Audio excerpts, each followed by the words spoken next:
Israeli वज़ीर ख़ारजा गदून सार और अमरीकी वज़ीर ख़ारजा मार्को रूबियो के दरमियान वाशिंगटन में मुलाकात हुई, जिसे इजरायली वज़ीर ने एक अच्छी मुलाकात करार दिया। मुलाकात के बाद सहाफ़ियों से गुफ्तगू करते हुए जब इजरायली वज़ीर ख़ारजा से फ़लस्तीनी रियासत के मुमकिन मंसूबे के बारे में सवाल किया गया तो सार ने वाज़ेह जवाब दिया कि ऐसा कोई मंसूबा नहीं है। ये मुलाकात ऐसे वक्त में सामने आई जब इसराइल ने गजा सिटी में नए फौजी ऑपरेशन की तैयारी शुरू कर दी है, जिसे वो हमास का ठिकाना करार देता है।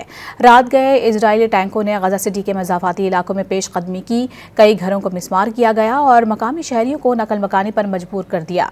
वाज़ेह रहे कि इजरायली फ़ौज ने कहा है कि उसने गजा शहर पर दोबारा कब्जा करने के लिए जारी जारहियत के नए मरहले का आगाज़ कर दिया है, जिससे महसूर फ़लस्तीनी इलाके में नस्ल कुशी में इजाफा हुआ है। फ़ौजी तर्जुमान एफी डेफर ने एक प्रेस कॉन्फ्रेंस में कहा था कि हमारी अफवाज अब गजा शहर के मज़ाफ़ात पर काबिज़ है।